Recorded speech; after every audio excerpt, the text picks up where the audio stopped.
Excellent.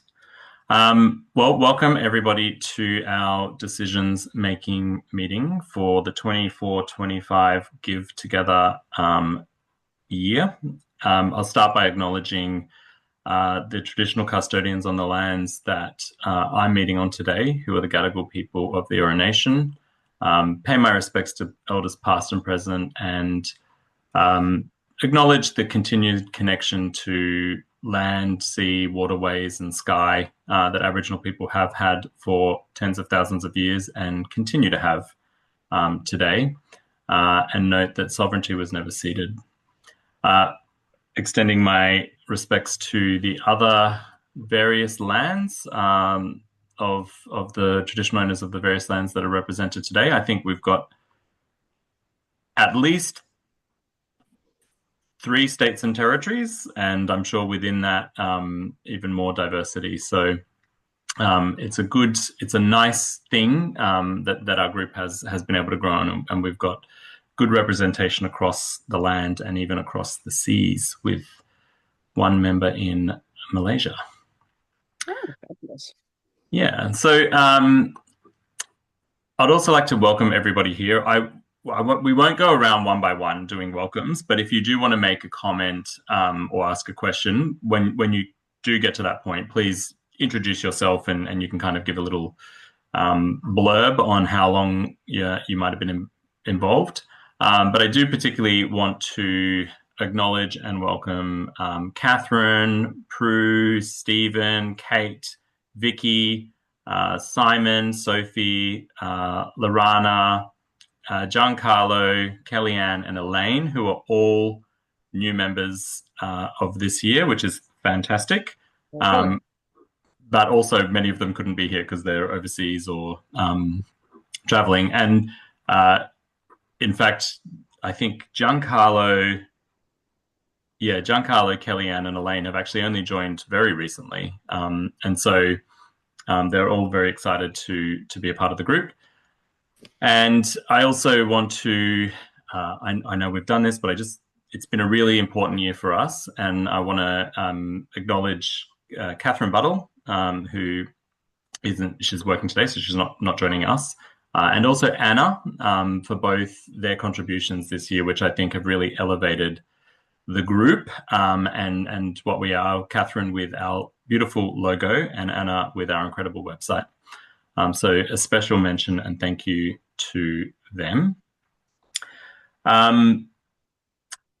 Before I hand to Donna, just a very quick note. I will repeat this at the end, but just to let everyone know, there are a few things that we're introducing this year, including things like the videos, which I think are really fantastic, and we'll have a chance to watch those today.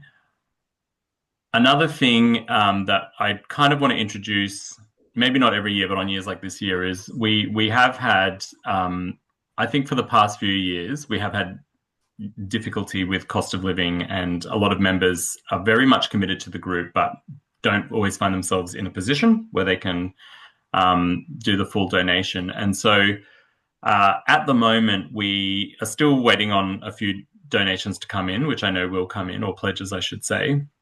But the group total at the moment is sitting at $40,000. And so I think for the next while, we can expect every year there will be people who are very committed, but then can't actually make the full financial commitment. And so one of the things that I wanted to just open up as an idea and express to the group is that I think one way that we can also engage people to support Give Together, if they don't want to become a regular member, is also just by using us as a vehicle to do a end of year donation. So once we know who the kind of winning, well, I shouldn't say winning, but the successful recipient of who we're going to give our donation to is, we can use that as a way to maybe say, if anyone wants to make a small contribution, doesn't have to be the full amount, even some level, just to help us get to that full amount in case we do drop below. And of course, it's the annual, I guess, pledge membership for us is $1,040. But from year to year, people do contribute more. So you're always welcome to contribute more. Remember, we don't issue the receipt. The successful organization will issue the receipt. And so if you do donate more, I'll just make sure that they know how much you donated, and you'll get the receipt, tax receipt for that amount. And very quickly, finally, some people, well, everyone is probably aware that Ripple Effect are not participating this year. That was a conversation that I had with Sally and Julia, a former member who hopefully will join us again one day, who helped coordinate that proposal. And the main reason is because Ripple Effect don't have DGR status, and they didn't have an auspicing body at the point of us meeting today, and so decided that it was strategically better not to participate this year, so that next year I really hope that they will resubmit the same application, maybe with a bit of tweaks, and have that kind of auspicing or DGR status sorted, so that I think that there will be a better opportunity for success for them. But that's why they did pull out. It was purely because of that kind of DGR status and the ability to issue that tax receipt. Okay, so a final thank you before I hand to Donna. I know Donna will do it as well, but I want to particularly thank our proposers this year. So Sandy, Prue, Anne and Maddie, and Chris, some of whom have submitted in the past. Well, one of whom has submitted in the past, and the others, this is the first time submitting. And particularly with Prue and Anne, I know you've only recently joined the group. So this is why it's fantastic to have new people come in, bringing new ideas. And I really think that the strength of Give Together is that those proposals are driven through members rather than having an open grant process. But I completely understand that it can be a bit stressful. And you're kind of putting yourself out there a little bit. So I just want to acknowledge that and say thank you for putting yourself out there, because I think this year, I really can't think of a year that we've had, other than maybe our very first year, had such a diverse array of proposals. And so it's going to be a tough one. So I'm looking forward to the discussion today. But yeah, thank you to our proposers. So with that, I'll hand to Donna. So Donna's going to facilitate the conversation today, similar to what Jess did last year. Donna's been a member of the group for 2 or 3 years now. Very, very familiar with the not-for-profit sector and the grant-making process and, impact measurement and so forth. So I think a very apt facilitator for the conversation today. And yeah, Donna will lead us through the structure of the day. We'll view the proposals, we'll have some questions, and then we'll have discussions. But for now, I will hand over to you, Donna. Thank you. Thank you, Tom. I'm coming to you today from Wongal land, and I'm really pleased to be here and to facilitate this process, which has 4 amazing projects for us to make hard decisions about. Tom and I kind of had a bit of a chat about the process for the day, and our suggestion is that we go through each of the 4 projects with the video, and then we'll have a look at, did I just lose you all? And then we'll have a look at, oh, dear me. Okay, I've lost you. We can hear and see you. See me? Okay, I'll just continue on. Oh, there you go. I am back. So the 4 projects are the BMETS project. I don't know how to pronounce that, but that's the Blue Mountains project around Timor, the Success Works, Habitat for Nature, and the Mudjingai project.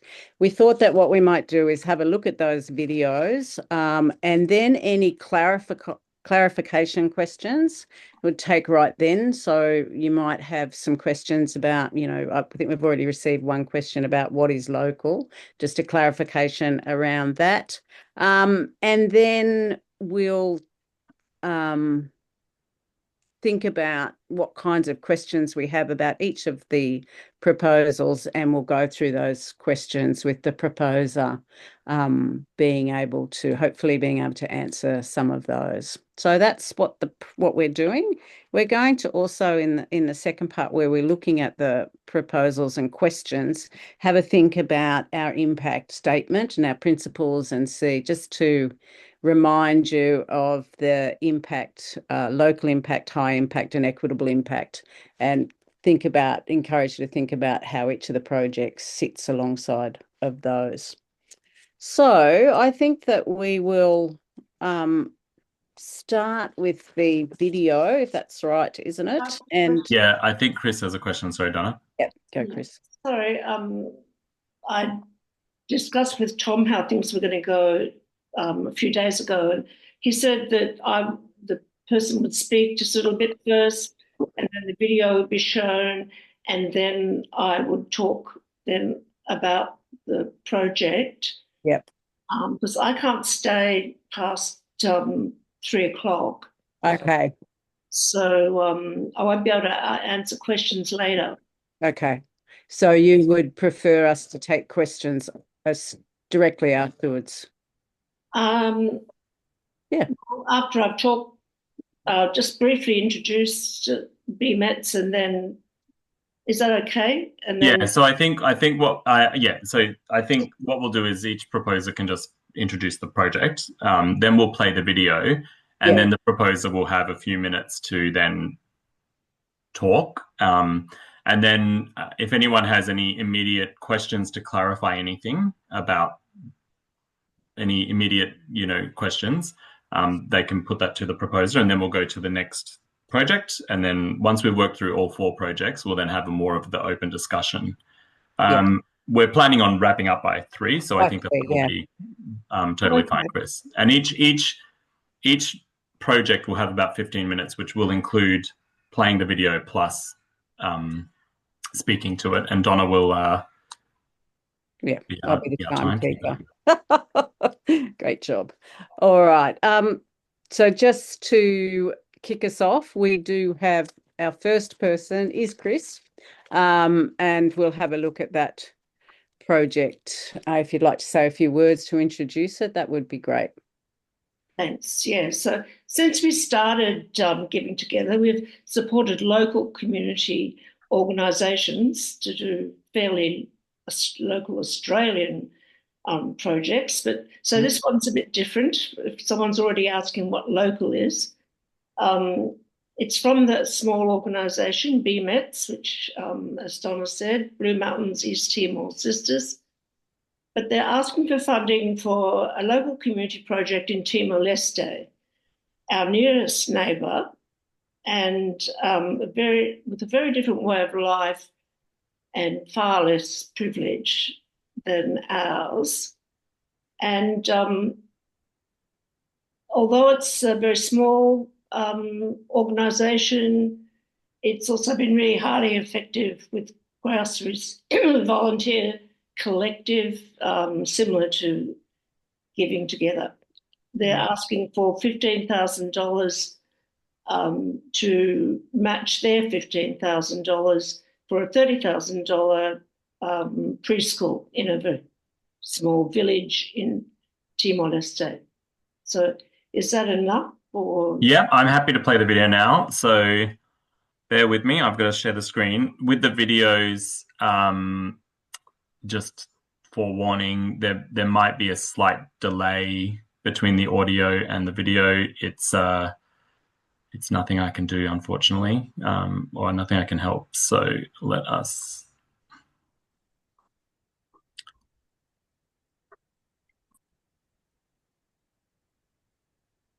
Okay. Can everyone see that? Yep. Okay. Yep. I will play now, and if there are any issues, just yell out.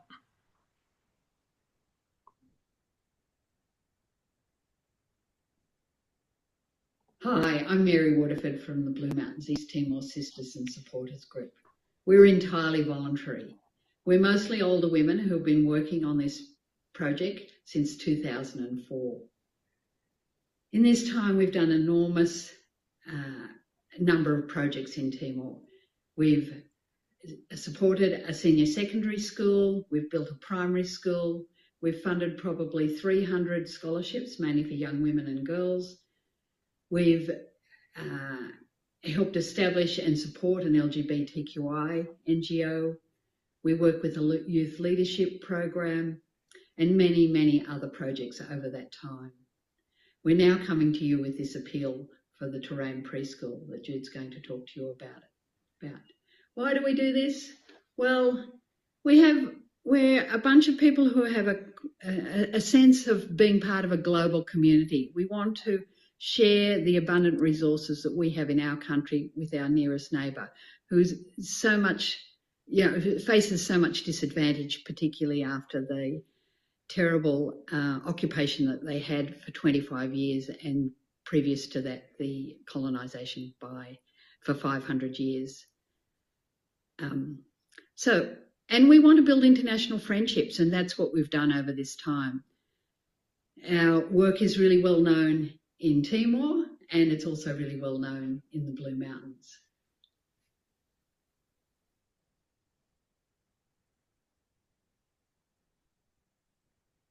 Hello, I'm Jude Finch. I'm going to talk to you about a proposal that we're putting to you to assist us and the community of Terrain to build a small preschool. I'm going to tell you a little bit about what's there at the moment. We visited last year and we saw that the community had banded together as they've done in the past. They're a really kind of determined, gutsy community with very little resources to build this tiny building. Well, it's actually not that small, actually, but they've built it from old tin that they found around their community. It's got holes in it, so rain comes in, it's extremely cold. Inside, the children are sitting on the dirt floor. They've got no resources at all, nothing what you expect in preschools, no blackboard, nothing for the kids ever to sit on, no resources at all. They appeal to us to replace that building with a well-constructed building that will last through the very adverse weather conditions that they have in that area, and also provide the opportunity to really give the kids the best chance for their education. Just a little bit about the past. This isn't the first building that we've constructed in Terrain. We also built a primary school. Now, the construction of that school was a really long story. It took quite a few years from until years later, when a 3-classroom solid building was constructed and opened with great delight in the community. So we're proud of what we've contributed to that small isolated community, who are all extremely poor, and fathers, hoping that we'll, with your help,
So you can see that we have a huge commitment to the communities that we work with in Timor-Leste, and particularly to this gutsy little community in Terrain. We've been doing this work for 20 years now, and we're looking for new sources of ways to resource it. We're hoping that the Give Together will be a new part in this.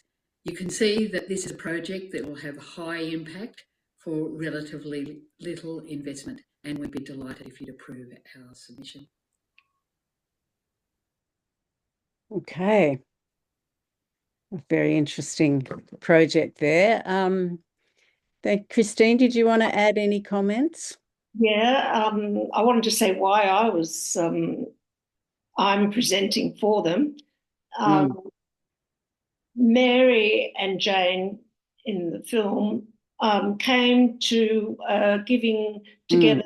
get together in Glebe in February 2024. And as you can see, it's so impressive. I was most impressed with the presentation of how much they've achieved in 20 years with only 20 volunteers. They've got problems with funding now because most of the people, 20 women, are over 70 years of age. And in the past, they've mainly fundraised by having garage sales and bookstores and things like that, which have raised quite a lot of money, but they've sort of got limited capacity these days to get that sort of money. So they're looking to organisations like Giving Together to help fund the project. I think they're very well known in Timor-Leste. The government really respects what they've been doing, and the local communities as well, because they have such amazing communication strategies. They always ask the community what they want, or the community tells them what they want, and then they just try to make sure that happens.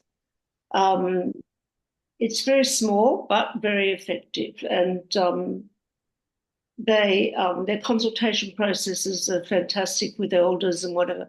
And the consultation with the elders and the local members of the community have already happened. They're very happy with what will eventuate, and consultation with the local builder as well, who they know very well, and they know that his quote has been pretty exact with the $15,000. What's needed. Yeah, am I saying too much? No, that's okay, Chris, but I just wanted to see whether people had any questions of clarity around the project to start with. Yeah, Penny, thank you. Thanks, Donna, and thanks very much. That was fantastic. I really enjoyed that, Chris. If we can split an amount, if they only want 15, presumably we can then offer, Yes. 40 somewhere else. Is that right? We have a total of around 40,000. Well, we have a total, Tom hopes, of 55. So anyway, whatever the numbers work out be, we can split. Yeah. Yeah, so the way that would work, we've had this happen once in the past, is if the organization with the primary votes was BMETS, then they would be fully funded, and then any remaining funding would go to the next highest votes. And I think we can kind of tease that out, I think, a bit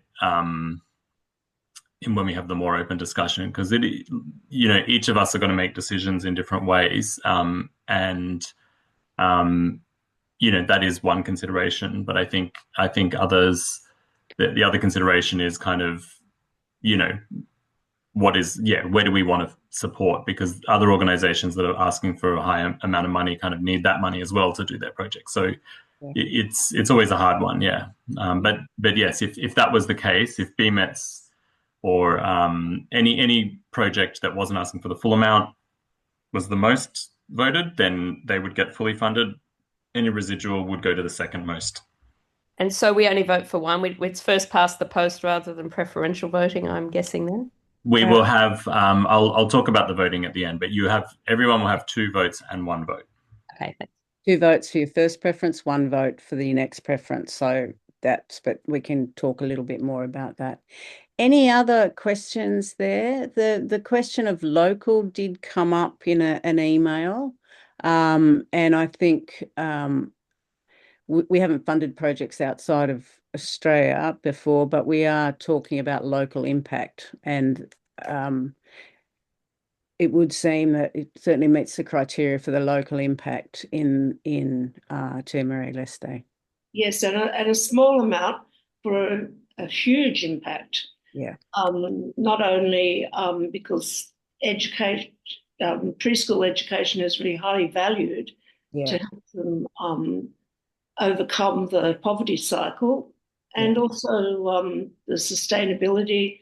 The teachers are volunteers, and then gradually they become permanent salaried through the school system there, and the local community learn building skills which they can take into the construction jobs, etc. So it sort of goes on. Can I ask one more question if you don't mind? Yeah, absolutely, Penny. Thank you. How many children do they expect this will cater for, or is there not a set number? It's any number of children that turn up. And if we fund the preschool and the group are getting older and older and fundraising is more and more difficult, how does BMET sustain the funding needed to maintain the preschool? Well, to start with, I think there's about 40 children. Thank you. And then once they're finished there, they go to the primary school that BMET's funded. The community, with all of the projects that BMET has started, the community takes them over. So they do the maintenance, whatever, and they've all been, very sustainable. They keep going, and the community takes it over mainly. So they won't ask BMET for more money for that preschool. And I think, Chris, the project also noted that the primary school is now salaried staff paid for by government. So that's kind of expectation once they have things up and running, I understand. Yeah, so that's the good thing about how we'll start with volunteer teachers and then they become salaried teachers. So, and also those locals are learning skills and how to fix things. So they do the fixing of the buildings and whatever. Now, is there any other questions before we move on to our second fabulous project at this stage? I don't know if this was covered in it and I just missed it, but where else does their funding come from? Because they did list off quite a few projects. So but I'm not sure if she actually did talk about that. Mainly by fundraising, like the 75 garage sales we've had in 20 years and bookstores, and they also have film nights and concerts, etc. And there has been a small amount of money from someone has bequeathed some money to the organisation as well. But mainly the fundraising, and that's why they're asking us, because they can keep doing it, but not at the same rate that they had before, because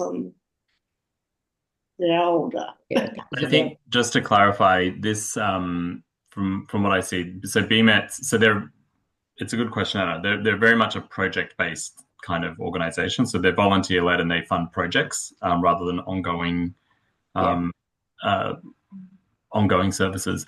This particular project has partial funding, so what BMET is asking us to do is match that to fund the project to completion.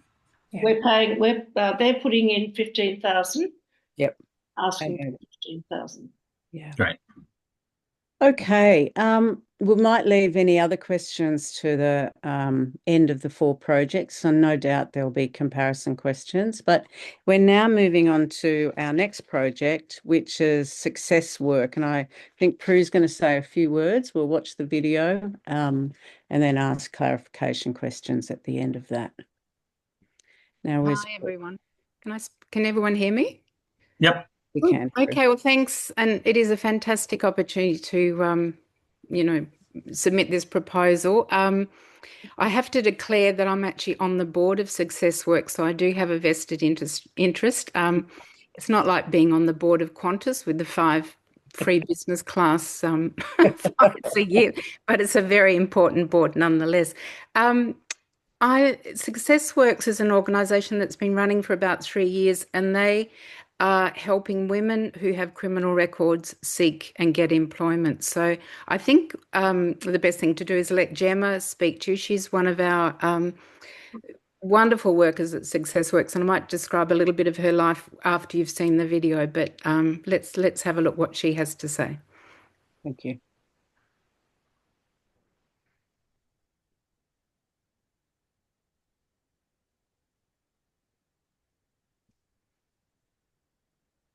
Hi, I'm Gemma Collios, Mentor Program and Operations Manager for SuccessWorks. I'm here to introduce you to SuccessWorks Partners, an organisation that is breaking down barriers and opening up real opportunities for women with a record. At SuccessWorks, we believe in second chances and in the power of community, support and employment to change lives. Our purpose is simple but powerful. It's to unlock the potential of women affected by the criminal justice system through mentoring, one-on-one support and job readiness training. We envision a world where women impacted by the justice system face zero discrimination in recruitment and employment. Everyone deserves to be seen for their skills, potential and not their past. Unfortunately, women with a criminal record often face deep stigma, both socially and professionally. Research shows that employers frequently and sometimes unconsciously discriminate during the hiring process. This results in lost opportunities, continued disadvantage, and much greater risk of reoffending. We're here to change that. So we work with employers to tackle the structural issues behind this discrimination, but we also work directly with women, many of whom are survivors of domestic violence, face mental health challenges and are re-entering the workforce after long absences. After 3 years of running our core program, we identified a major need: ongoing in-person, judgment-free support. That's why we're launching the Helping Hands Drop-In Centre. So based in our Parramatta office, the centre will be open 2 days a week, staffed by a woman with lived experience of the justice system, someone who truly understands the journey of these women. At the drop-in centre, they will be able to get support with job applications and interview prep, learn about their rights at work, access to a computer with internet, receive guidance on financial literacy, get assistance with daily organisation, public transport or making phone calls, connect with other support services like Dress for Success Sydney. Most importantly, they'll find a friendly face, someone who listens, understands and encourages them forward. Another powerful element of this project is the peer connection. The drop-in centre will also act as a safe hub where women can connect with others, share their journeys and uplift one another in ways only someone who's walked that path truly can. We know with the right support, women with a criminal record can thrive. They are resilient, they are capable, and they are ready. They just need someone to believe in them. With the Helping Hands Drop-In Centre, we are providing just that, hands-on human support to guide them forward to a better future. Thank you for supporting SuccessWorks Partners, and together we can help these women build lives they deserve.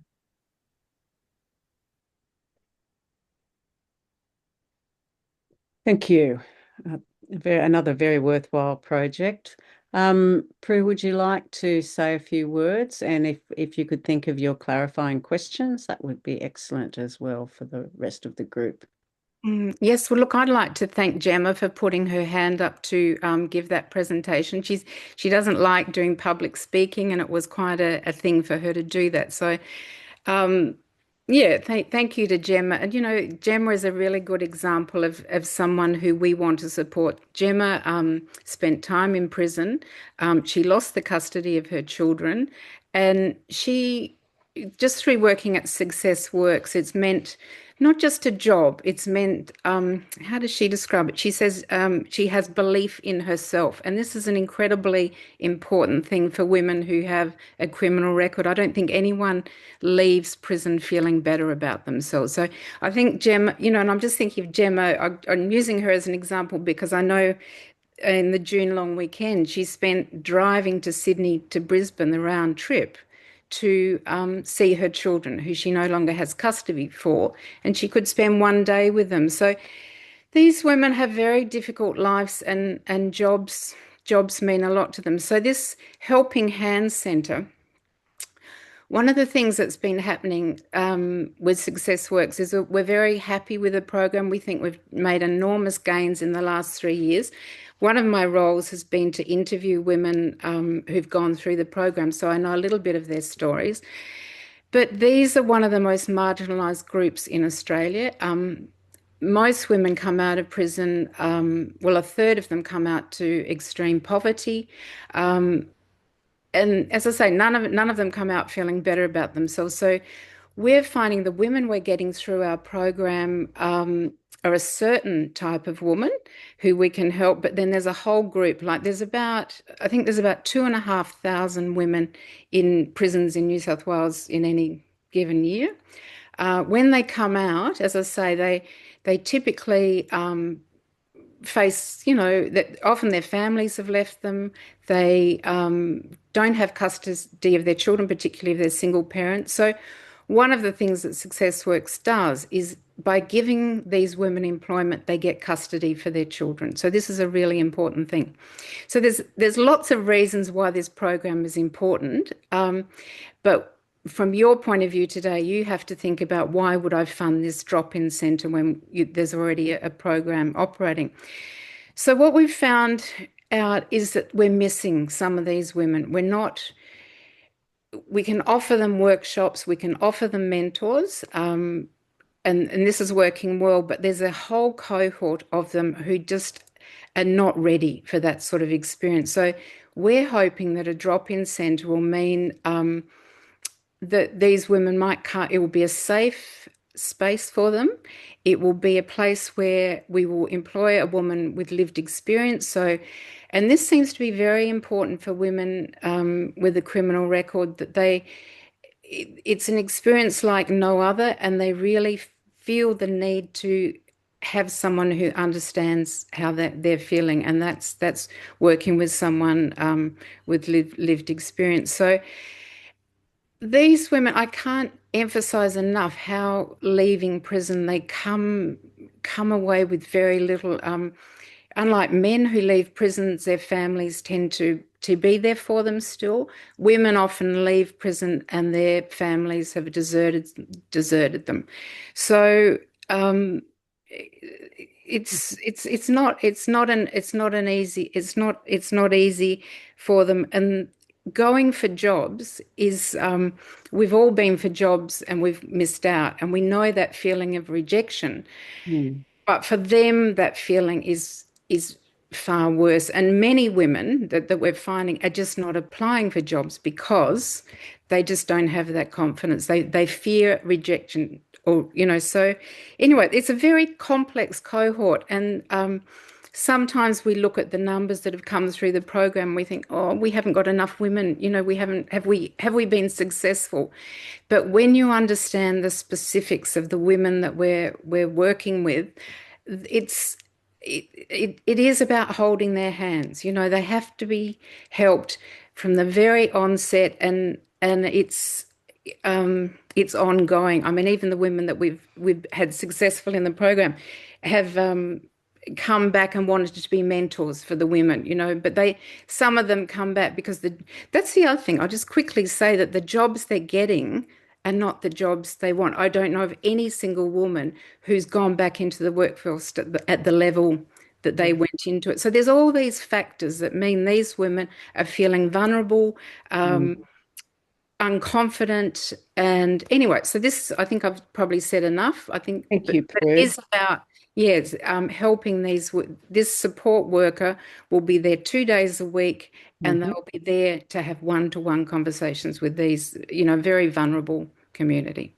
Thank you. And the funding sort is, how much was that, Prue? I think it was for 40. It's basically the staffing costs. We've actually inquired about getting furniture from a charity that will give us furniture. So basically all we're asking for is a salary for 2 days a week. It'll be Mondays and Tuesdays, 10 till 4, I think, yeah. So really it is to pay for a community sort of support worker to run the program, which we won't be able to run this program if we don't have a member of staff.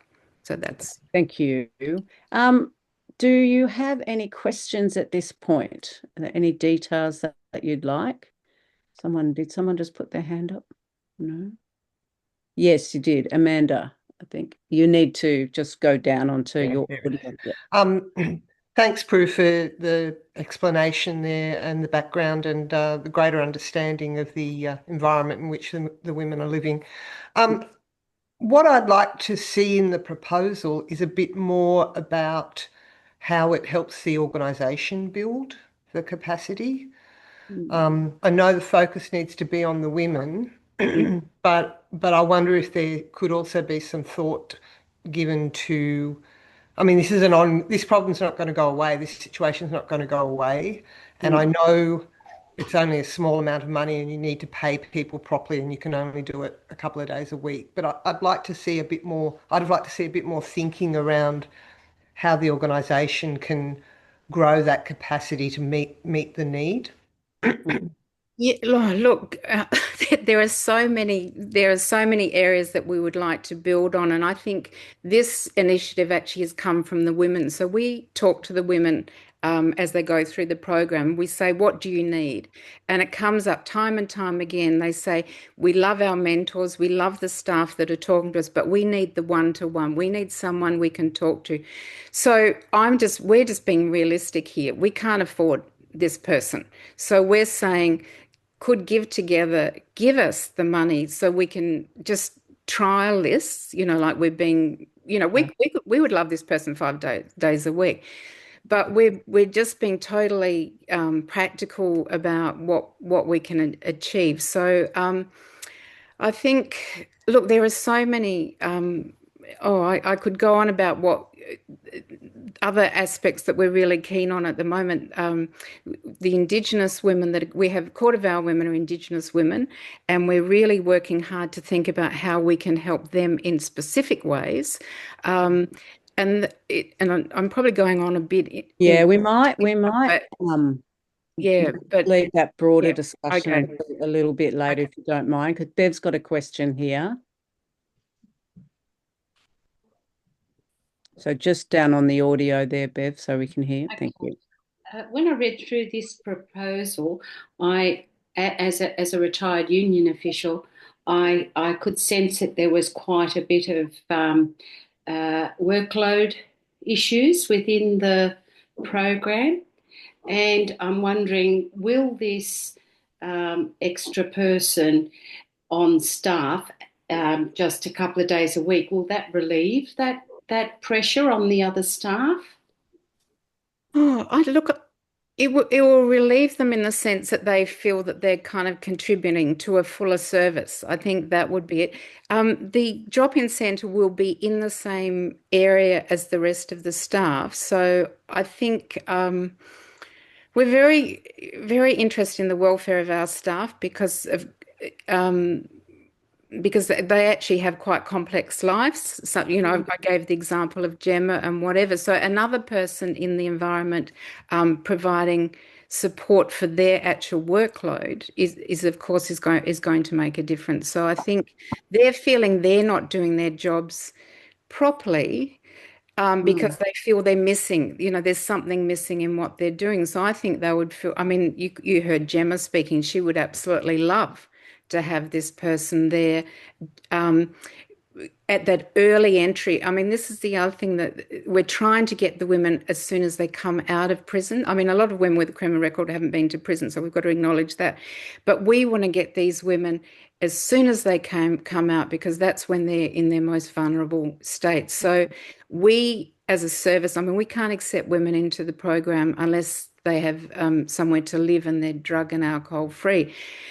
So that determines a little bit of the sort of women that we might get. But we also want to get these women, as I say, very early on, because there's nothing much for when they're released from corrective service centres. So it is about helping a kind of a slightly different cohort than what we're getting through the program. Yeah, but yeah. Thank you. Through a drop in for those people who maybe aren't going to be, you know, to do the mentoring, etc. yet. Are there any other clarification questions?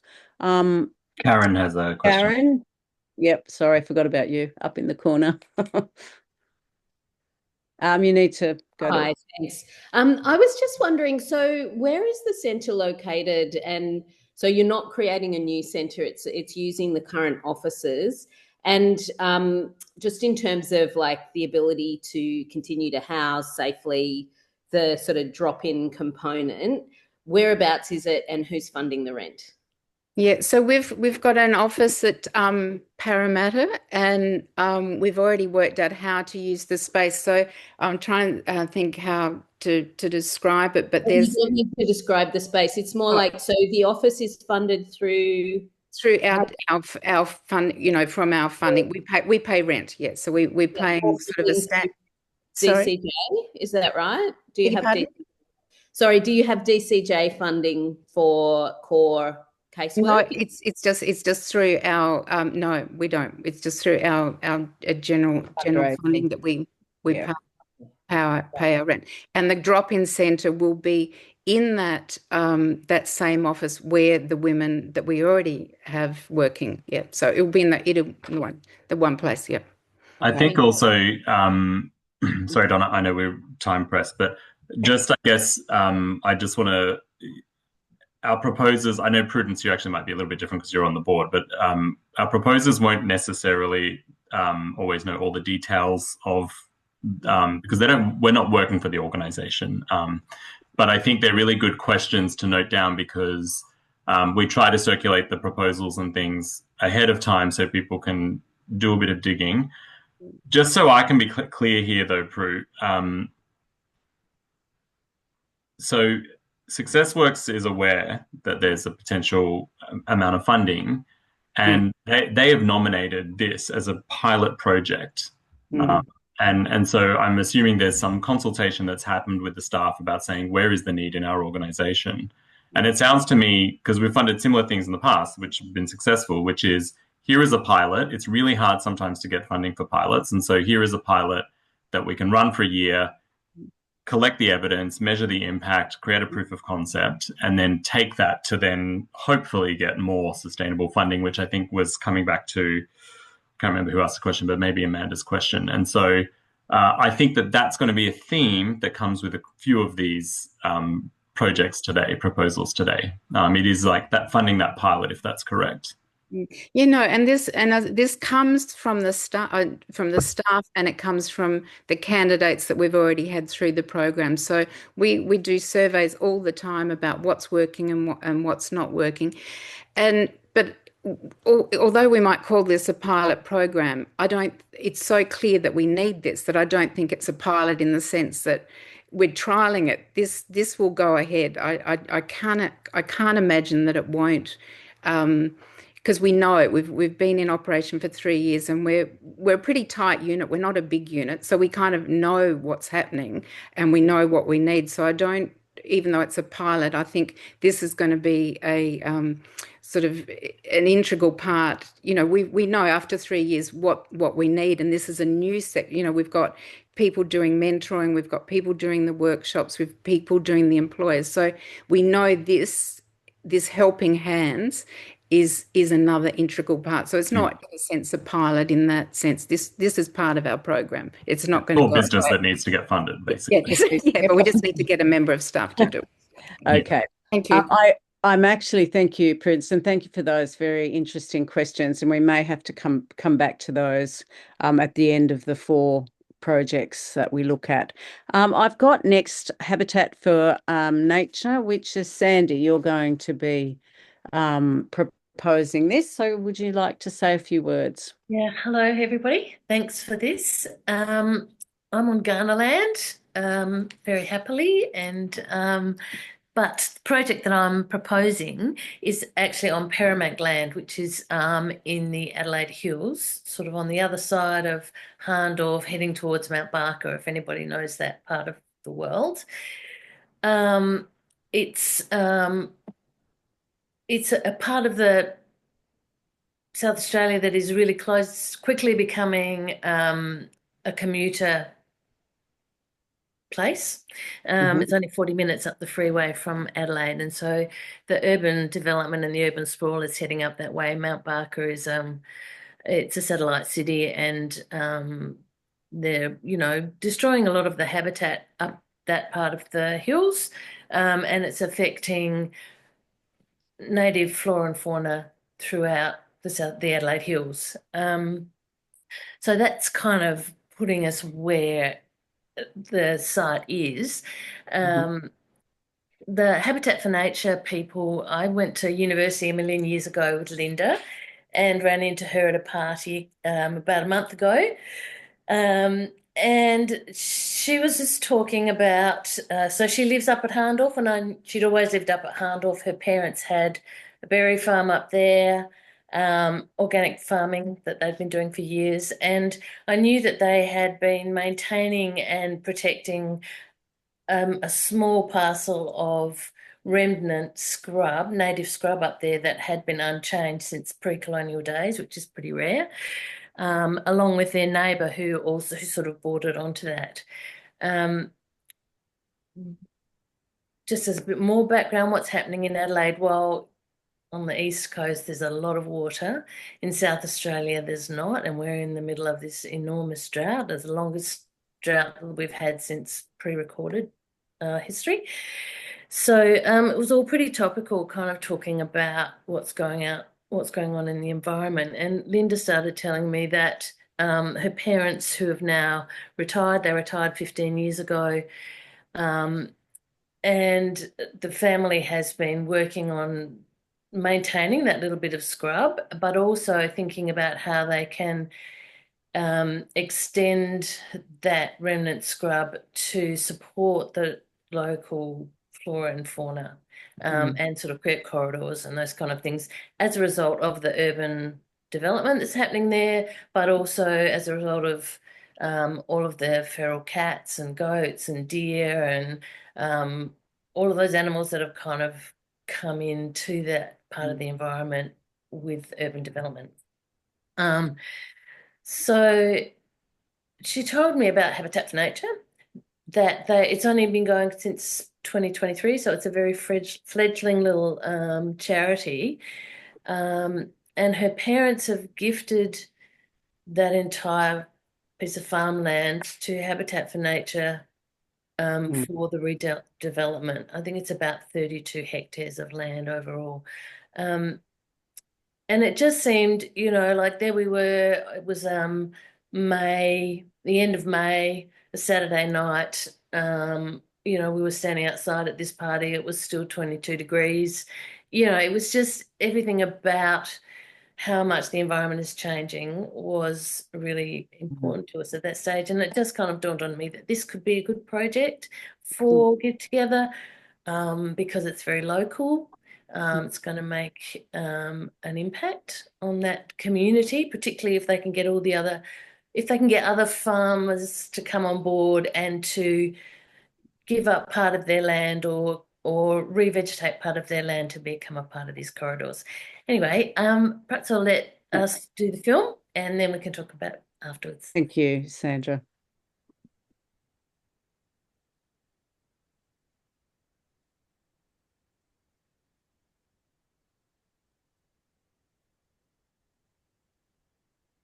Hi, I'm Linda. I'm one of the people who are putting this proposal together. So thank you very much, Give Together, for giving us the opportunity to talk to you about this issue that we're facing in the Adelaide Hills. I thought I'd start by showing you the key elements of the main property that we're discussing for this proposal. This is what we call the middle dam, and it has a raft there in the centre that has primarily been put there as a safe zone for ducks sleeping overnight. This is a little bit more. You can see the level of the water is very low because we are in May 2025 and hopefully the drought will end soon. This area is the old Organic Berry Farm shop, or as we're now referring to as the berry shed. This area would become the main hub for all of the community engagement we'd like to undertake. And you can see it's a reasonable structure, needs a bit of TLC after 10 years of disuse, but interior is pretty sound, needs some paving, etc. But solid. This area is the area that we would like to re-fence. We have been in discussion with various scientific horticulturalists, and their advice was that in order to compete with or outcompete the grazing western red kangaroos, the fallow deer and the red deer, fencing this area is a really key component. Another netted area, we further down the track would like to establish a community nursery here so that we can engage with local people. We understand the importance of native grasses to bird species. This is also the open agricultural area, which ultimately will be revegetated, which leads to the thicker shrubbery you can see, and the dam is just on the other side of that. So the location between dam, shop, berry shed, nursery and netted areas is quite close. This area here was Organic Berry Farm. There's the net, the northern side of the net, and this area here has been removed of infrastructure already, and that's in preparation for re-veg planting. There's another area here which is on the western end, and that needs more work and will have to wait until the following year. This is the neighbour's property. Now you can see, I'll zoom in for you. This is what's happening to the paddock trees. And this one here, that is, I suspect, being ringbarked by cows. And there's a few others in the distance that will probably suffer the same fate. It does take some of them some time to die, but as you can see, it won't be the first tree. Now this is the dam. That is what we call the top dam. These dams, potentially this one or the first dam that I showed you, would be ideal for a bird hide. People can then sit and not only watch but listen to what is around them. And with apps that are available today in helping identify birds with sound or sight, it's really a wonderful way for us to be able to use research to encourage education and create experiences where people can then talk about that and share those experiences with others and hopefully generate change. Well, that's the end of my ability to present this video to you, and I hope that it supports our written application. If you have any further information or are interested in following up with us, see our progress, please look at our website, habitatfornature.com. We have a Facebook page as well. Feel free to look that up, follow it if you like, as we go along our journey. Thank you once again. Bye. Okay. Sandy, Look, I think it's very different to the other proposals that have been put forward because they're asking us to support infrastructure build, because part of their vision is research opportunities, opportunities for the volunteers to participate, and opportunities to educate the rest of the community. So by having, you need a toilet if you're asking people to be there. That building that she showed us, the little berry shed, that would sort of be a warm, dry place or a cool wherever for people to be, and council have been interested in supporting through encouraging community field days and those kind of things. So while they're not putting any money in at this stage because it's such a very, I guess, because it's such a very young charity, they have kind of given in principle to support to get community there where they can. Obviously, it's going to, be valuable to them too to get other farmers there and showing them how this can be done. Excellent. Any questions at this point of the project? I've got one, Sandra, if that's all right. Yeah. Oh, it's Penny. I've got a sore shoulder. I just had to lie down to relieve it a bit. So camera off. So do you know the family? It said the lady said that I think her parents have donated the land. Has that gone into some sort of trust in perpetuity? So yeah. So that's so that land is the Habitat for Nature charity. And then the neighbour's land is under a heritage listing. So with heritage listing, once you've set the parameters of that listing, nothing can change on that property. It can be more restrictive, but government can come along and change the laws around heritage listing. So it's not as secure as the charitable listing, the DGR stuff that Habitat for Nature have done. That's why they chose to go down this path rather than the heritage listing path, because once you've set the parameters of the charity, nothing can change unless the charity is disbanded. So government can't come in and say, we're going to change the rules, and people can actually bring grazing back onto the property or whatever. It's a more secure form of conserving that land into perpetuity, just slightly more than the heritage listing is. And Sandy, just the structure. I'm asking this as a member. Just is the charity a company limited by guarantee, or is there a trust deed? Is there? Yeah, I don't know the answer to that actually. I can have a look while people. I think I looked on the It's on the. So it is. I was looking at the DGR status on the website today. They've got 3 directors, so I don't know if anyone knows more about it than I would. Yeah, when I looked on the website, but I didn't see it, but that may be because I didn't look enough. Any other further questions around clarification of that project? I have one question. Yep. Looks like there's a lot of work that needs to be done. More money. They're going to need more money than what is available. Like, what do they have the funding? What are they going to be using the funding for, I suppose? Like, what specifically? From us, it's to refurbish that berry shed so that it's a usable building.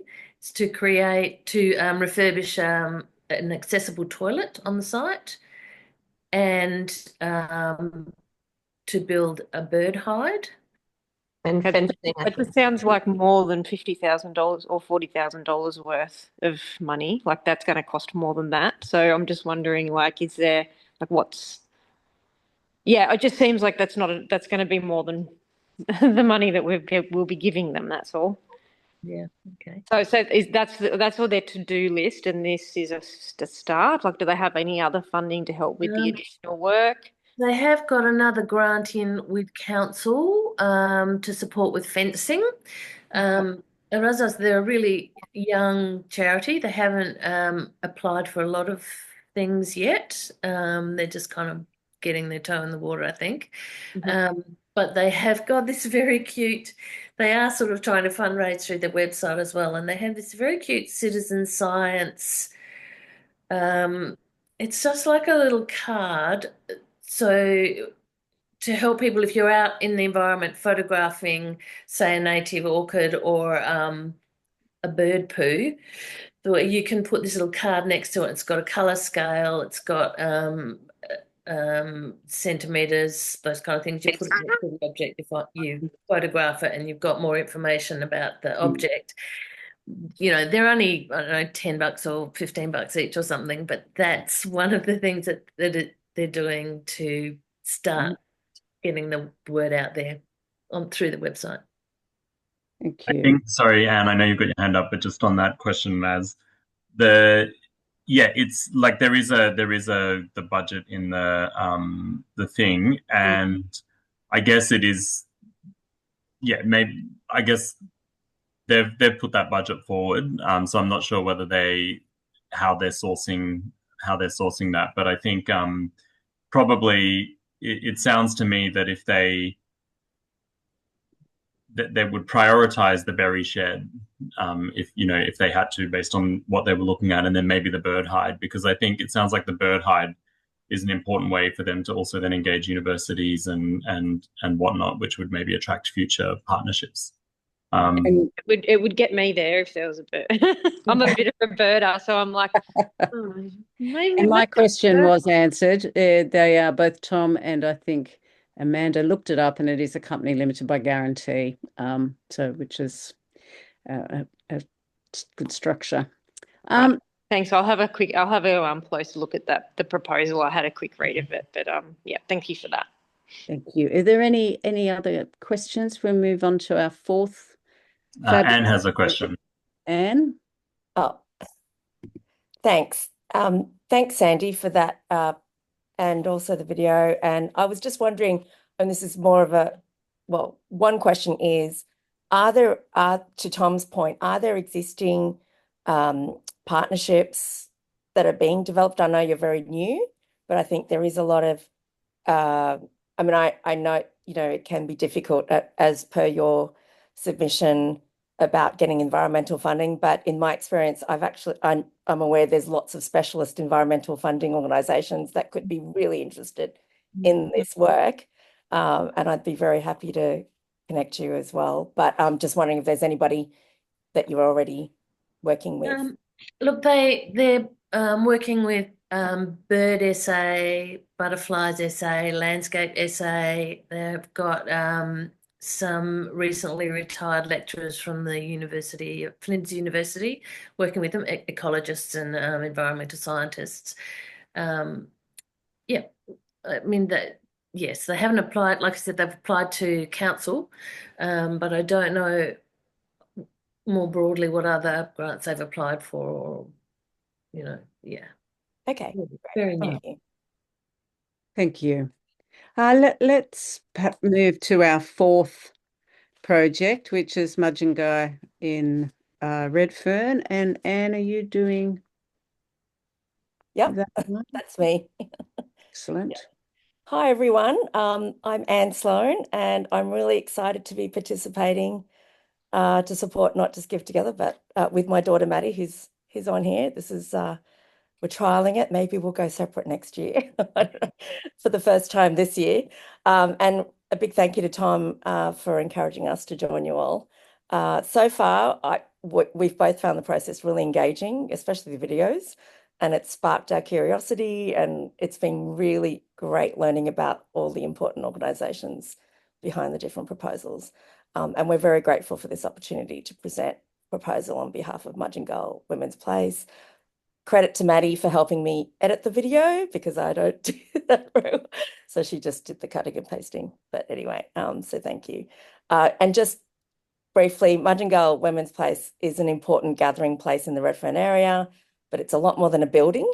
Its location is really important because the Redfern area is not just home to a number of Aboriginal and Torres Strait Islander community members, but it's a place where many First Nations people pass through during their various journeys and travels, and of the Aboriginal women who need Mudjingal's help, many continue to face complex social challenges similar to Success Works, I guess, including financial or legal stress and domestic and family violence. But some just need a bit of kindness and help with their young children. Others are needing much more basic stuff, and all of them are in need of physical and cultural safety and a space to connect with their community. So what's really important to keep in mind is that this is an organisation that's led and run by Aboriginal women for Aboriginal women, and that's a big differentiator, I think, with a lot of other organisations in the space. Thank you. Shall we go to the video, Anne? Sure, that would be great. Thanks. Hello. Welcome to Mudgee, Anne and Emma. This is where it all happens. This is where everything starts. That picture was donated by Sisters Inside, which is a organisation up in Brisbane. To the organisation that painting was actually done by women in prison. So this is our domestic violence unit down here, and it also is where our playgroup happens when we host playgroup outside. We've also got a bathroom here for some of the women that come through that are sleeping rough, and they'll come and they'll want to have a shower. But we also get women that come out of prison and that no one picks them up. They come here because they want to wash the jail off them. So what we'll do then is when we have like Coles cards or Kmart cards, we'll take them over there, buy them some fresh clothes. We have about 4 regular women that sleep rough. Sometimes they just come, and upstairs we've got a chair that folds out, and they'll just sleep there all day because they're not sleeping at night, and they know that they're safe to sleep there. So that's why my dream is to have 6 units, where 1 unit is just used for women that are sleeping rough and need to sleep in the day, because you know, with the issues around refuges and especially with Aboriginal women who can hardly get into a refuge, we need alternatives. So this piece of artwork was done in conjunction with Alex Park Community College, where there was issues around the young girls down there fighting. So I was wondering, why isn't anyone doing anything? And then I thought, we'll do something. So I developed a program for young women, and they came up, and we got Tegan in for Nungapi weaving. So all this stuff was done by the young girls. But what we also did is we hosted weekly workshops around domestic violence, lateral violence. But just what is it? You can't see what you can't be what you can't see. So I wanted to showcase to these young girls that they can do and be anything they want, but fighting around with each other, it's all delicate. This is part of the WDA program. So it's about helping Aboriginal women pay off their fines, because our women are going to jail over unpaid fines. And so the goal is that each participant make their own ruling. We've had 120 women come through the program, and now about 5 of them now starting their own weaving business. The goal is to get 100 women dancing, and we do it at our Women's Festival and for NAIDOC Week. And it's just how to dance, so that's the belief system behind that. So the items that we're particularly seeking funding from for with Give Together related to helping to keep your staff here safer, feeling safer, and also nurturing their mental health and well-being. Can you talk a little bit about that? Yeah, we've had a couple of incidents because we've got mental health issues, and we've got mental health first aid, all that basic training. We don't have a mental health worker, nor are any of our workers equipped to deal with clients like that, and especially with the DV workers now. They want safety pins, so if they're walking out or they have to drive someone home, they can buzz and say, "Oh, something's up," you know. And a safety glass, you want to install some safety glass. Yeah, we want to get some, just so that our staff are safe. But we also want, because we're so low funded, like in our wages and everything, it's hard to maintain staff because we've got security, because each funding is like, we've only got 2 streams of funding that are continuous, and that's the 1,000 days program, the family support worker. So it's really, we run on the smell of oily rag, and we'd be very inventive. And that's a great segue to why we're also seeking funding for a fundraiser class. So you can actually have the help and the capacity to seek that funding, so that this amazing organisation can continue going for another 20 years, and we're well beyond. Yeah, we've been around for 33 years. 33 years, and last year was the first time the government gave this organisation, that is the only 100% run by and for Aboriginal women's organisation in Metropolitan Sydney, money for domestic violence. When Aboriginal women sit in the highest percentage of every body in this country. The first time we got funding, and again it's for 12 months. And so what that does is we limit what we can do that time. Donations of philanthropic money. And just autonomy over how we do it. With government funding, you've got to jump all these hoops, you've got to tick all these boxes, and you've got to have money. There's a whole barrage of things behind that. Either there's issues, there's poverty, there's all risk violence, there's all kinds of things that why they can't pay a payment fine. They have a women's group, because that's where we get ideas and what we need to do to service our community. My view is that if I can afford it, so can everybody else. There's no hierarchy here. We're here to work with some of the most disadvantaged women in New South Wales. So sometimes we have above and beyond, because we're always advocating for our women, and that's so important to this job. Excellent. Thank you. Anne, would you like to state some comments? Sure, thanks, Donna. So why am I proposing Mudgee? When my friend Emma first told me about Mud and Gull, I was really curious as to why she was so keen to be involved and helping them out as a volunteer. And she told me that staff are all, incredibly hardworking. They go well above and beyond to help their clients. And in the case of CEO Ashley Donohue's, as she just said, if she has to clean the toilets, she'll clean them. And Emma particularly likes supporting Mud and Gull because they are all Aboriginal women deeply committed to helping and empowering other Aboriginal women and giving them a sense of respect and dignity, as well as the practical support that they need. So after I met Ashley Donohue, the CEO, and began to learn more about Mud and Gull, I was also really impressed with how passionate they all are, including Ashley, as you could probably tell from the video. And, whether they're helping older women or women with young children or young women still at school who need vital mentoring and guidance, the same level of commitment is given to them all. So, and I also really love that Ashley and her staff are really creative about, problem solving and how to engage their clients. A lot of them who have, as she said, complex intersectional issues, backgrounds, facing challenges. And I really like that they use art a lot to connect with their clients and their community, because that's something that's really important to me as well. And I can just see that they're making a real difference every day that their doors are open. So I personally have proposed Mud and Gull because I just can see how much impact that they've been having over the last 33 years in the short term, and I really want to help them in the longer. I want us to help them in the longer term. And also my own personal history. I grew up in deep poverty, believe it or not, over at Campbelltown in Ayres, where I know there are a lot of Aboriginal and Torres Strait Islander people living there. I also grew up with domestic violence in my family, and so this reminded me of how lucky I was to have had help for people willing to help my family just during some of the most difficult times growing up. And it also made me see how important it was to have a culturally safe space, because I actually think that would have made an enormous difference to my own mum at the time.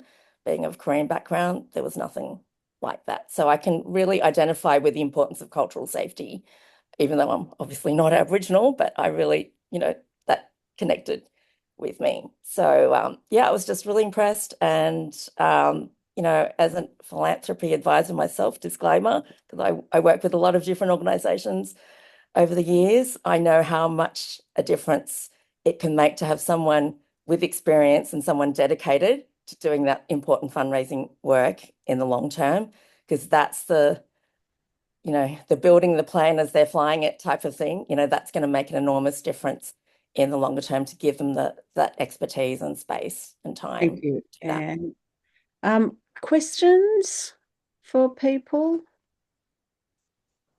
Any questions in particular about this proposal?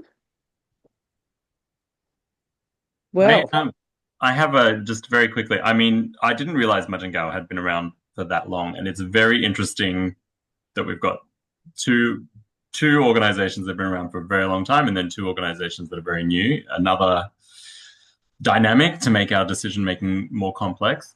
I was surprised to hear. So, did Ashley say that the only government funding they've received was last year for a domestic violence program? And do you might not know the answer to this, but do we know why the government, local, state, or federal haven't provided funding? I don't know, Tom. Is it just not in their model? Yeah, I don't know the answer to that question, but my guess is that they just haven't had time to go and seek it, because as Ashley was saying, that requires a lot of time on her part to even put that funding proposal together for the government, and anyone here who's done a funding proposal for the government will know that. And so that's my guess. I also think they just didn't even, there isn't a lot of awareness, even though they work very closely with the Redfern Legal Centre for pro bono legal work, and the Redfern Foundation, who has provided ongoing core funding for them, like the minimal funding. So I don't actually know, but it's not multi-year funding as far as I know, and they have to keep applying for it. That's a great question. Bev, thank you. And Bev, a comment from you or a question?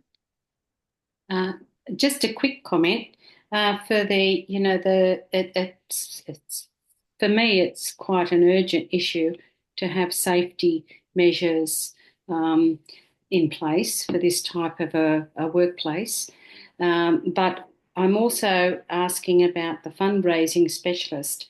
Is there someone in mind? Do you have someone that can do that? That's a good question too. I don't think there's anyone yet, but I do know that my friend Emma and her friend, who also happens to be called Emma, it's a great name, have been doing some volunteering, and I think that they've got some really good, networks, as do I. So I feel pretty confident that we can find someone. I don't think they need, and that's why the amount that we're seeking for funding for a fundraising specialist is very low relatively, because they just need someone who can provide some time on a flexible basis to get them in the door to other organisations, so that that's what I was thinking. Yeah, it's more someone to link up, to build those relationships. To make sure that, the ones that they do have right now can be strengthened and new relationships can be introduced to help them, sustainably. Yes, so that's a very strategic decision to seek that particular funding, which they hadn't really thought about until recently, because Emma has been volunteering with them to help them to create a strategy for the first time, I think, really, like a multi-year strategy. And that's why the timing of this would be really incredible, because it is going to be transitioning them from an urgency cycle, day-to-day cycle, to something much more longer term. Okay. Thank you, Anne. Any other further questions? Quick question, what's Mudgee mean? It actually means, I've been told it means gathering place. Nice. Thank you, Anne. And I think the vision is to ultimately have multiple gathering places across the country, if possible. And to develop the units of accommodation. Yes, definitely. Yeah. Look, I think what we might do now is just do a quick refresher of our principles, and then perhaps we can ask any questions that are kind of come to mind given our 3 principles. So we've got 3 core, and Tom, feel free, or anyone who's been involved much longer, to give me a bit more info here. But I've got our impacts are about, and our principles are local impact, and that's empowering organisations to create change within their communities, and local means wherever you are, ensuring our support stays rooted in the communities that need it most. So that was a question. I think someone did have a question about whether local was covered by the first project. The second principle is having high impact, so making meaningful contributions by supporting those smaller organisations, and certainly they meet the criteria there with a turnover of 5 million or less, and reminding everyone that we don't ask for reporting or acquittals. We trust the organisation will spend the money in the way they said, and where it will make the biggest difference. And the third principle is about equitable impact. So we fund organisations that would otherwise be overlooked, whether they look like the resources to write grant applications or they don't fit conventional funding criteria. We can fund a really diverse range of community projects, and it is really fundamentally about giving people the opportunity to thrive in the community in which they are. I think also, whilst we have funded similar projects to some of these in the past, that doesn't mean we can't fund them projects again. So that's one of, if that was a criteria, we've done something similar that would knock out a few projects, but we certainly can fund those. Tom, do you want to add anything else? It is collective giving, with an expectation that the organisations we choose are trustworthy, so that we don't have to go chasing them for information about what they did with their money. So that's another criteria, I suppose, that we trust the organisation will do what they said they do. Tom, do you want to? Yeah, I think you've summarised that really beautifully. I'll work backwards just quickly, and I'll maybe start thinking about some of my thinking around this. It is about trust. I think that's and that trust is built. That trust, in my opinion, is built because of our model of having our members do the initial kind of due diligence and proposing organizations that they have some sort of connection or knowledge of, or have done their own homework. And I think we tether this to a project, but I think the real gift that we're giving here is that we are providing donations. And so, something might come up which is more urgent. Mudgee might say, actually, we need to spend much more money on, the safety, and and I think we can trust that's okay. Other organizations, kind of Maz teased this out a bit, I think, with Habitat for Nature. Well, what if that project costs a lot more? Well, we're going to trust that Habitat for Nature would actually put that funding into what they need most urgently. And similar with Success Work and VMET. So I think it's a really good thing for us to remember, is that this is giving with trust, and I think that's a real strength. We're not holding organizations accountable in the way that sometimes they can feel constrained with other grant makers. So that's a really good thing. Just in terms of those principles, look, all of us will make a decision based on our own thought process and what's in our own head and what's in our own heart. And I think the guiding principles are principles because they are trying to give some frameworks around how we give. But at the end of the day, it's really up to individual members to tease out what that means to them. Yeah.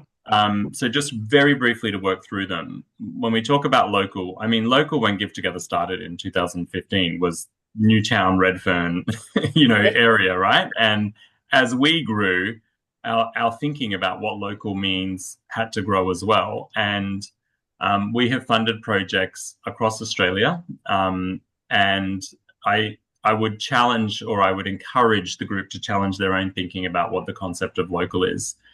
For me, and as it is on our website, it's not necessarily about giving in my own backyard, but about organizations that are working directly with community, as opposed to the bigger advocacy, systemic change.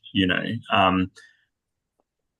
think it's up to everyone how they want to, I guess, interpret local, but I would just encourage people to think about it in a more open way.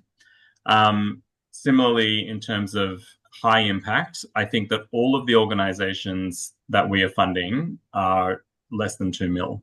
Yeah. So whether ends up being 40,000 or 50,000, that's going to have a big impact on those organizations. And many of us work in organizations or on boards of organizations of a similar size, and we know what that can lead to. And if I look at something like Welfare Rights Centre that we funded last year, we funded a sustaining a position for another year. And that has now got through the period that it needed to kind of be able to continue that position on, even further. So I think it is important. Like, I think our donation will be important. It will have a big impact, and it can, sometimes it might be just a one-off project, or it might be a pilot, or it might be a new initiative that the organization tests and says, okay, actually that's not where we're going to go. And that's really, really valuable. That in itself is impact, because it helps them understand, where they want to have impact. But on the other side, our donation can have a big impact, because it can actually mean that one extra year is what is needed to kind of get it to the next level. And in terms of equitable impact, as Donna said, that this is a pretty open,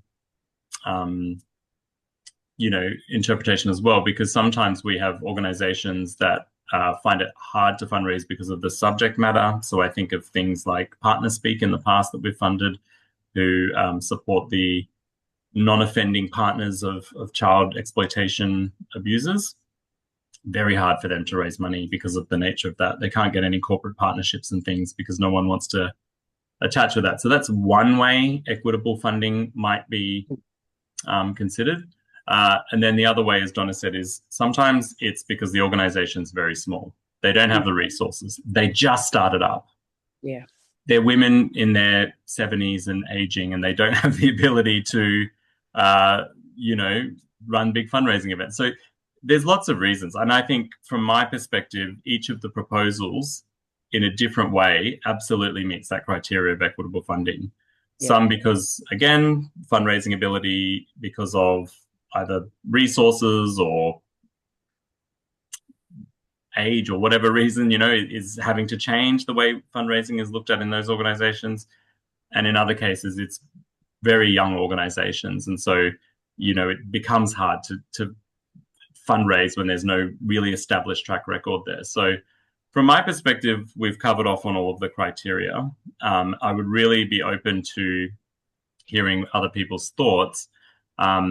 And just remind people to go back to the proposals as well, because we do ask a question around impact and outcomes. And so that will also give you a bit more information about what that organization thinks their impact or, the outcomes in the coming year will be. But yes, I will hand back to you, Donna. Yes. I did wonder if there were any further kind of conversations that you wanted to have about any of those equitable or high or local impact. One other, I think the thing about equitable impact is that there are particular groups in the community who find it really hard to get funding, and it might not just necessarily be because of the topic. It might be because they're not sitting in a mainstream kind of place. Yeah, so that's the other reason. But all three of them, I think.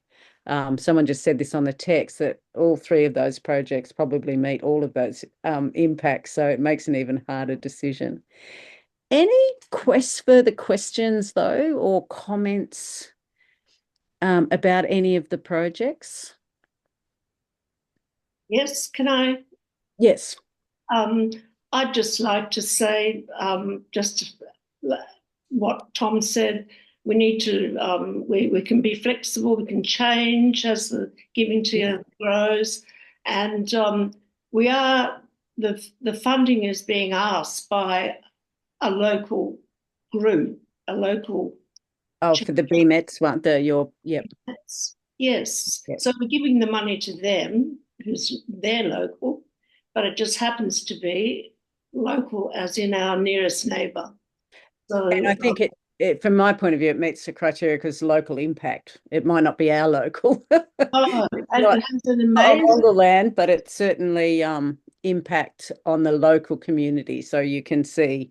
Yes, and for a very small amount of money. Yep. And I think they could all kind of argue that they are working either locally in a geographical sense or with a community where the equity is just not, like working with women who've exited prison is they're obviously a group were funded before, but also a group that just is very hard to get mainstream funding for. So they all meet criterias. Yeah, absolutely. It's up to you though what you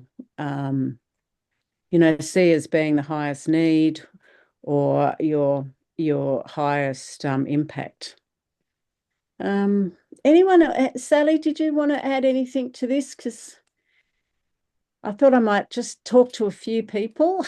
Any questions? As usual, I'm finding it really hard because they're all amazing. Seeing the videos really does make a difference in hearing people talk. I think, you've been doing this for 20 years or doing this for 33 years or 3 years. They're all very significant. So I'm finding it hard, really, but I think they're all good projects. So I've got to do a bit more thinking. Yeah. Right. Thanks, Donna. Well managed too, Donna. Thank you. And correct me, Tom, but we get 3 votes, don't we? Do we do 2 votes for our first preference? I'll talk about the voting, but quickly if I can. So after this meeting, I'll upload the videos and I'll send around the voting at some point tonight. And so for members who are full paying members, so the 1,040, you get to give 2 votes for the project that you want to primarily support, and then 1 vote for a secondary project. Some of our Give Together members have joined late in the year, so they're not paying the full amount. It's prorated, and they'll have one vote. So they still will get a say. They just will have the 1 vote, and it really is just a whoever receives the most votes will be the the organisation that we support. And also, a few people have asked when people are voting, when people are joining Give Together as a couple or a unit. It's 2 votes and 1 vote for that couple or unit. So not each person. So basically, the way it is every $1,040 block gets those 2 votes, 1 vote. And Tom, if the project doesn't take all the money, then the rest of the money will go to the second highest voted. Yeah, that's right. Now, who else? Nerida, did you want to ask anything or comment? But you're all good. I'm just listening. Oh, good. Okay, thank you. Nicola, anything to say? Just grabbing a few. Sorry. No, I've got nothing. I'm just, again, overwhelmed by how fabulous it is. Yeah. Donna, I'd just like to say something. I think that, so I've... Oh no, did we just lose? That's a shame. Marion did say her phone was about to die, and I think there she is. She's back. Oh, she's back. Okay, good. Yes. Just take yourself off mute.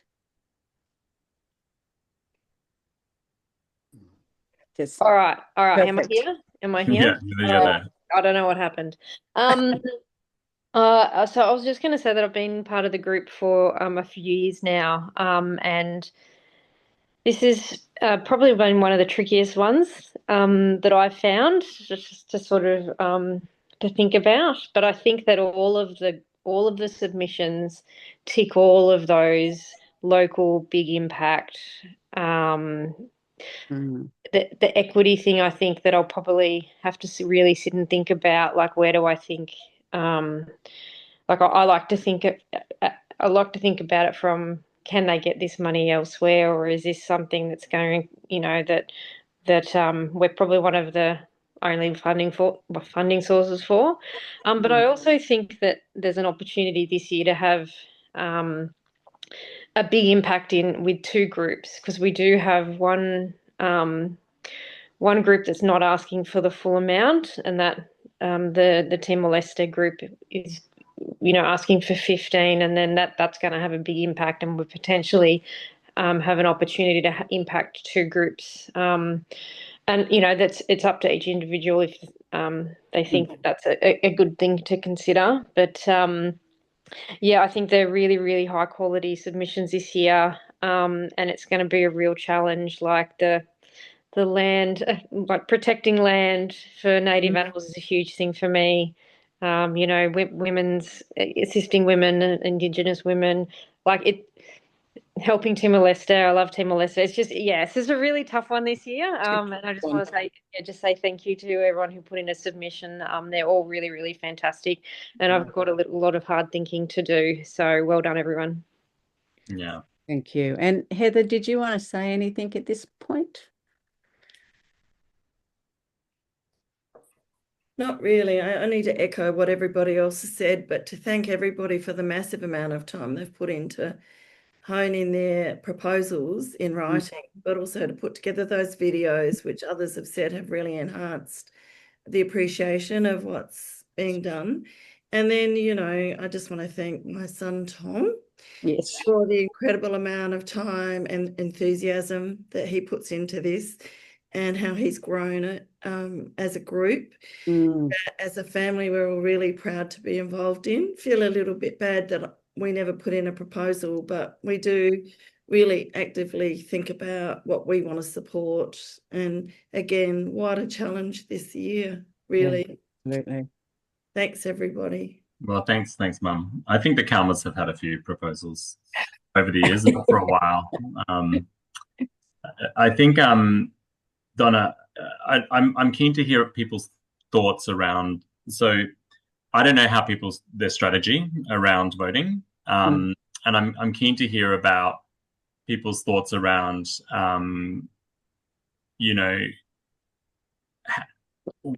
what's the thinking, what's the rationale around voting? Because as Marion said, you could have this opportunity this year where you fully fund one project and then you then kind of still have a good chunk of money to give to another project, which we have done in the past.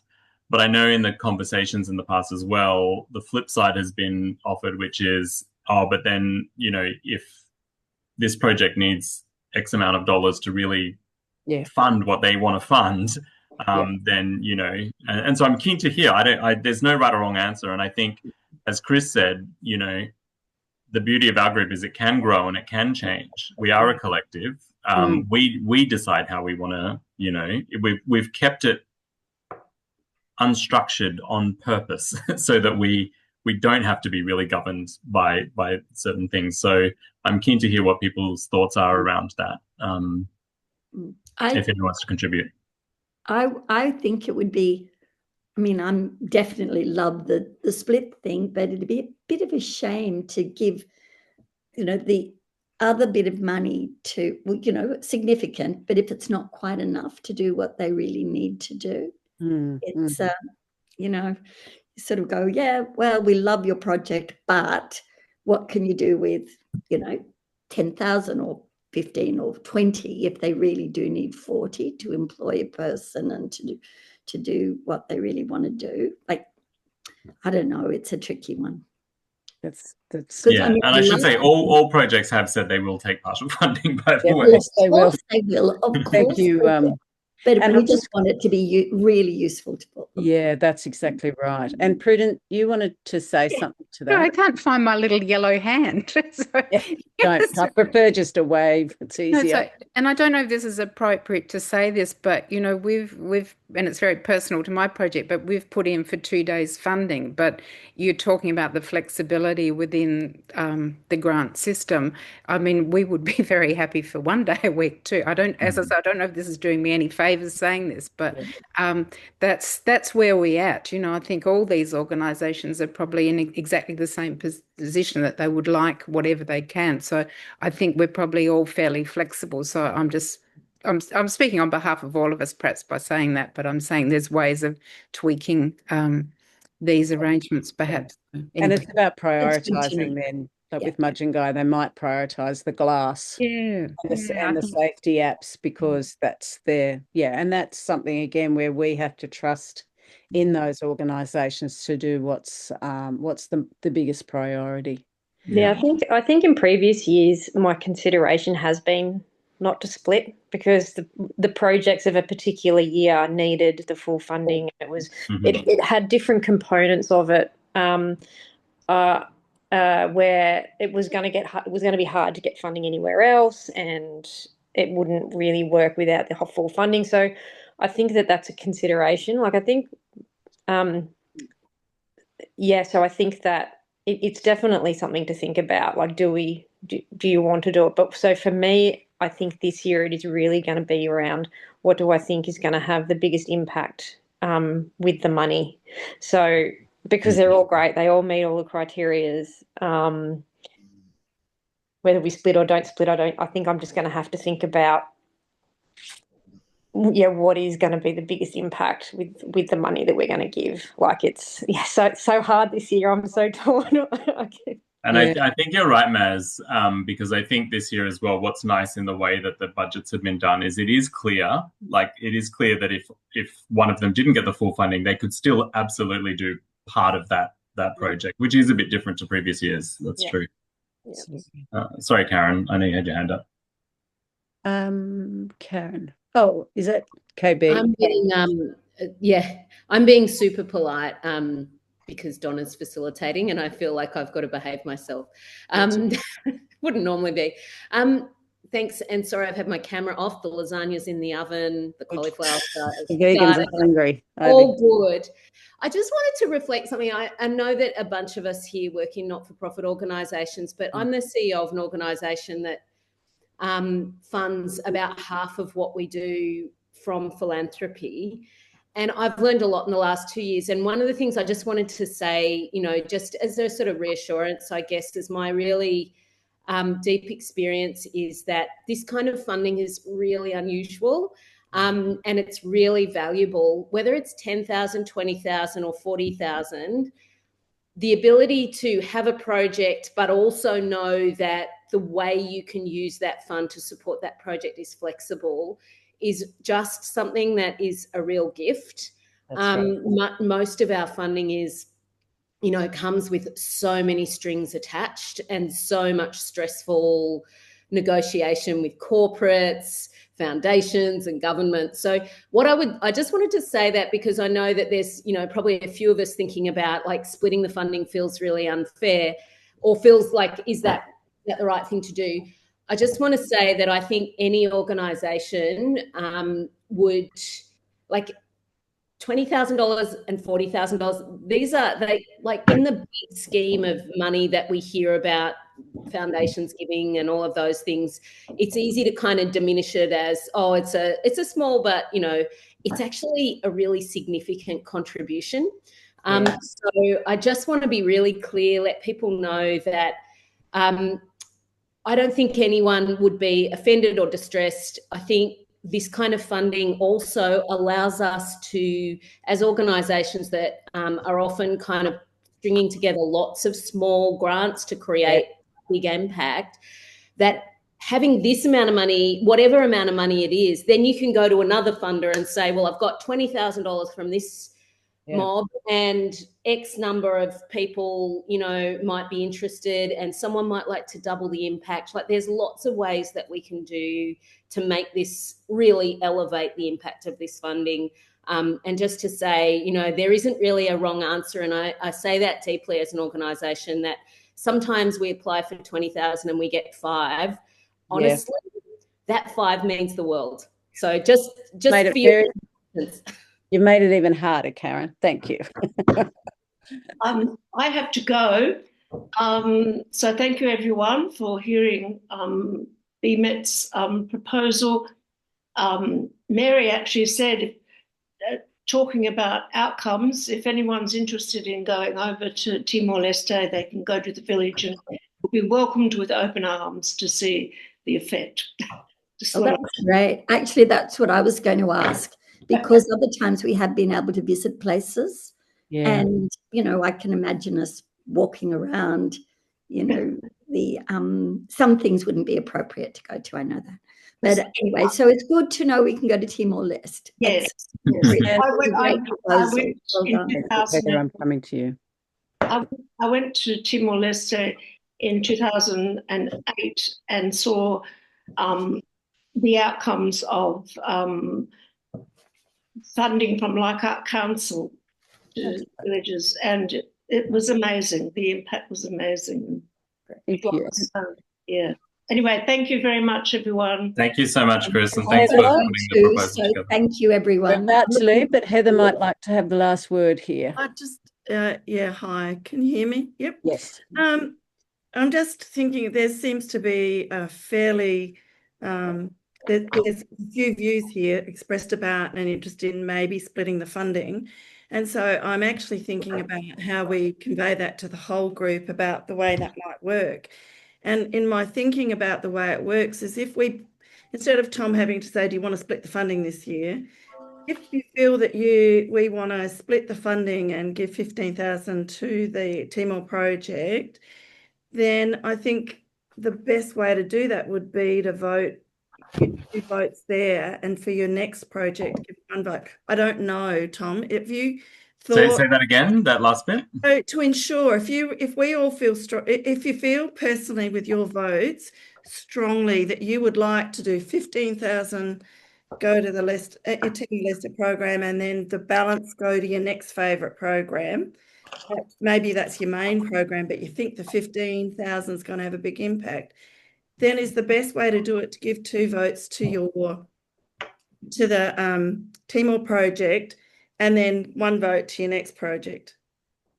Or so what I'm trying to say is it could be very easy if we really feel like wanting to split the money this year for that $15,000 project to still miss out because it's up against so many other projects. So how do we gauge the interest in splitting the money? I think I'll have a look at the survey. In the past, I've asked in the survey whether you want to split the money and whatnot. I should also clarify that we're talking about the Timor-Leste project, but also SuccessWorks is not asking for the full amount either. And so there are a few projects that are asking for, there are 2 projects. I think this is a really good point. So the hard thing is that we have these conversations as a group and we kind of, can kind of talk around certain issues. But of course, half of the group aren't a part of these conversations. Hello, Vera. And so I think what I'll do is when I send the email, I will particularly acknowledge some of that conversation around the considerations around splitting. I'm mindful though, I don't want to lead anyone to think that, we want to split. So I think people at the end of the day, it's good that they know that we've considered that and talked about that. And I can even say, if you jump to this point of the meeting, you can hear the conversation around that. And then I think people are going to have to really think about, which is the project that they want to. And I think if they feel strongly about splitting the vote, then they should vote 2 points to one of the projects that is their preferred project. And I think Marion's just put a note in the text saying that voting will actually naturally, if you vote 2 for the project you prefer, that's likely to be funded, and then there will be something else. So I think, Marion, did you want to add to that, or you? Yeah, I think I sort of agree with Tom. We don't want to lead people into a particular way to vote. So I think that the natural 2-1 voting system will just sort out whether or not we split the vote or not by if people choose the partly funded projects first, then it sort of naturally will occur that it'll be split. So I don't think there needs to be anything. It's sort of just the same as others year. The 2-1 vote should just sort that out. And perhaps just a note in that, just saying that, acknowledging that not everyone's seeking the main amount, and therefore remember that it is possible for your second vote to also get partially funded. Or And it's a good thing for us to think about because, 2 things I'd say to this. I really appreciate that projects did not put in for the full amount if they didn't need the full amount, because I think that, that's great because then we know what they need to fund their project. So I think that that's a really good thing. And I expect we'll see more of that in future. So this is probably something we'll grapple with in the future. The other thing about splitting the vote, which is not so much an issue for this year, but in future years, is I think, as I've said previously, the next big goal for me for Give Together is to get to 70 members so that we can have a $50,000 donation and then a $20,000 donation. So I think as we think about how that's going to work as well, probably we want to all be thinking about this nature of splitting and how we want to manage that in future, because I think that could come up more often. That's right. And I'm going to come to you in just a tick, Bev. Maddie, did you want to add anything? You're okay? You're all good? All right, Bev. Just a quick one. I looking at the proposals, I mean, is it possible to vote for a component of a proposal? That's just a throwaway. That's a good question. I don't know if it's going to be possible this year, but maybe for future. Well, I'm going to ask the people who propose to give me feedback on the whole process.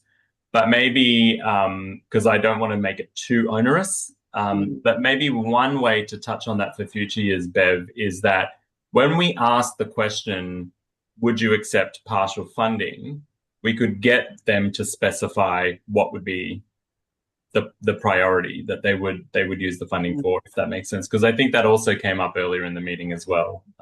Yeah. So we could do that. I also don't want to make too much burden for for the proposers. Yeah, But so yeah, it I don't know was- how we would do that this year. It's a good point though. Yeah, we didn't include that in this year, so we're certainly a question for the next 12 months to consider. Any last minute questions, or I'm going to hand back to, all right, I'm going to hand back to Tom. Do what you will now, Tom. Okay, well, I mean, thanks again to everyone. I would really encourage people to go back to the proposals and just look at the, you know, some of those key things around the impact and whatnot. I also would really encourage people to go back to our website and just refresh yourselves on our principles. Have a look at the previous projects that we have supported, and you know, particularly for newer members, it might give you a sense of the types of impact that we have as a group and where we have impact. The final thing I really want to kind of encourage everyone to think about, building on from what Karen was saying earlier, like what we're doing is quite unusual. And we do really have this ability to really think about how can we as a group, because of all of the things we've got going for us in terms of it being a donation, being fairly flexible about how we give the money, you know, Give Together really is just facilitating that philanthropy at the end of the day. What I would encourage people to think about is, given that, how can we have the biggest impact? So where could we really get in there and do something that is going to have a big impact that I think, you know, for organizations might either not happen or it might not happen for a while. And so I think that that's just something that we can do as a group. And so as you think about your votes, it's totally up to you how you decide to vote. There's no wrong answer because they're all great proposals. I completely agree with what others have said. It's really a tricky year because of the strength and the caliber of those proposals. So thank you again to Chris and Prue and Anne and Maddie and Sandy for not only being brave and putting yourselves out there and proposing, but also for putting really good proposals and videos together. It's definitely, I think, elevated our process this year and made our decision more difficult, which is a good thing at the end of the day. So thank you, and of course thank you, Donna, for facilitating. I really appreciate it. I'll be tapping someone else on the shoulder for next year. But yeah, thanks again, Donna. And I will be sending an email out later today, if not first thing tomorrow, with a copy of this video. I'll reattach all the proposals and the little 5-minute videos, as well as a link to the voting. The voting will probably be open until Wednesday or Thursday. And after that, I will inform the people who put the proposals in whether they were successful or not. I will also then be reaching out to everybody to make sure that I've got your proper contact details to then give for the receipt.